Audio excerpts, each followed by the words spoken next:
Німеччина знайшла у партнерів по НАТО ще 6 систем «Петріот» для України. Про це канцлер Німеччини Олаф Шольц сказав під час прес-конференції на саміті лідерів Європейського Союзу. Каже, зараз в Україні є 7 систем «Петріот», одна з них наша, і ми знайшли ще 6. Дуже коротка, але дуже змістовна заява, яку ми ще будемо сьогодні обговорювати за 10 хвилин з Іваном Ступаком. Ну, тут що кількість тих поставок, які обіцяють, ну, викликає питання з одного боку, з іншого боку, вона це хороша новина. 6 – це хороша новина. Зараз розкажу, чому хороша. От, і з іншого боку, чи добре те, що Шольц озвучив, скільки «Петріотів» зараз є в Україні? 7 систем. Ну, мабуть, все-таки добре, що їх 7. Їх принаймні 7. Це непогано. Здавалося, чесно кажучи, мені, як журналісту, який стежить, здавалося, що їх не більше, ніж 3-4. Але Сили оборони не розкривали точної кількості. Виявляється 7. І добре, значить, буде 13. От тепер, власне, про терміни і про те, чому така кількість. Точних термінів поставок саме Шольц не називає. Хоча раніше, 13 квітня, в Міноборони Німеччини заявляли, що ця країна негайно передасть Україні принаймні 1 додатковий «Петріот». Мається на увазі система, батарея «Петріот» для відбиття російських авіаударів.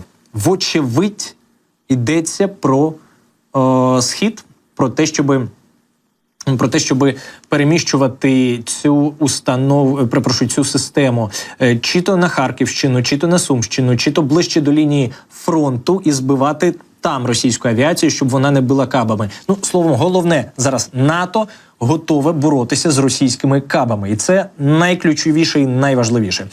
Про кількість і терміни поставок «Петріотів» згадували інші лідери ЄС, в тому числі в інтерв'ю 24 каналу. Ну от про те, що Україна просить у країн ЄС саме 6 батарей систем «Петріот», говорила прем'єрка Естонії Кая Каллас під час сьогоднішнього другого дня засідання Європейської ради, де, зокрема, обговорювали вже, мабуть, можемо сказати, передачу необхідного ППО для України. І це ті установки, якими взагалі не користуються в Європі, каже Кая Каллас.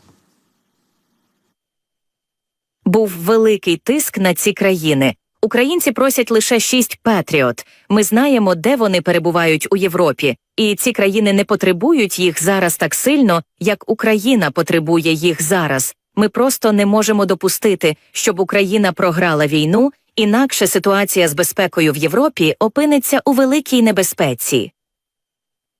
Також лідерка Естонії наголосила, що ситуація на полі бою залишається тривожною, і партнери мають відправляти Україні все, що Київ просить передати – боєприпаси і системи протиповітряної оборони. Водночас прем'єр-міністр Фінляндії Петері Орпо у коментарі 24 каналі зазначив, що передача систем «Петріот» не станеться найближчим часом. Каже, у найкращому випадку передача нових систем ППО відбудеться упродовж наступних тижнів. Давайте послухаємо його пряму мову. Я думаю, що в найкращій ситуації це питання тижнів. Ми можемо відправити їх, але це залежить від того, як триватимуть переговори. Кожен має зробити все можливе. Ну і коли ми говоримо про найближчий час і про питання тижнів, в принципі, формулювання, що це може бути питанням тижнів, воно надихає, погодьтеся, з урахуванням того, що перший свій «Петріот» ми чекали рік майже, другі «Петріоти» ми чекали по 3-4 місяці, поки на них навчаться, а зараз виявляється, що можуть поставити іншу частину за тижні. Ну, ми розуміємо, знову ж таки, один «Петріот» буде в найближчий час, як казали раніше в Німеччині, інші будуть впродовж наступних тижнів. Це дуже хороша новина, але, звісно, треба було, щоб це сталося, місяців 5 тому. Щоб не було оцих ударів кабами, щоб не було Авдіївки, втрати Авдіївки через каби в першу чергу, щоб не було зараз шліфування Часового Яру і всіх територій, як фронтових, так і прикордонних територій. І щоб російські так звані пташки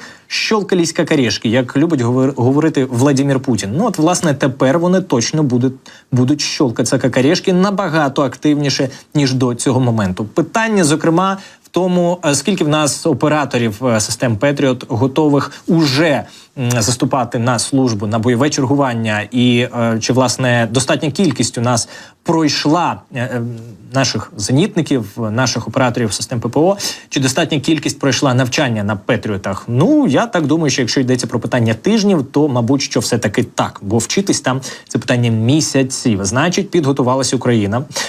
Питання, чи підготувалися ще на Заході, чи готові технічно ці Петріоти. Якщо ж вони на бойовому чергуванні там на Заході, хоча, кажуть, ними не користуються, каже Кая Каллас, ну, то треба певний час, як мінімум, щоб їх доставити, і, по-друге, щоб привести до ладу, якщо вони не в придатному до бойового чергування стані. Сподіваюся, знову ж таки, що це вже питання лише технічне, яке буде вирішене якнайшвидше. Ну, так воно є. Це питання точно технічне, але чи воно буде вирішене в найближчі тижні, це залишається інтригою. Сподіваюся, що так. Якщо говорити про цю формальну сторону того самого саміту, бо ми говоримо, що от вийшов Шольц і сказав, що знайшли. Насправді, саміт лідерів ЄС проголосив, що вважає терміновим забезпечити додаткові засоби ППО для України і закликав держави-члени прискорити доставку всієї необхідної військової допомоги, включно з артилерійськими боєприпасами та ракетами. От про все це йдеться у так званих висновках після першого дня саміту ЄС 17 квітня, повідомляли нам колеги з Європейської правди. І от, власне, всі 27 лідерів держав ЄС підтримали ці підсумки. Європейська Рада рішуче засудила повітряні та ракетні атаки Росії проти цивільного населення та цивільної і критичної інфраструктури України, включно з нещодавним посиленням нападів на енергетичний сектор.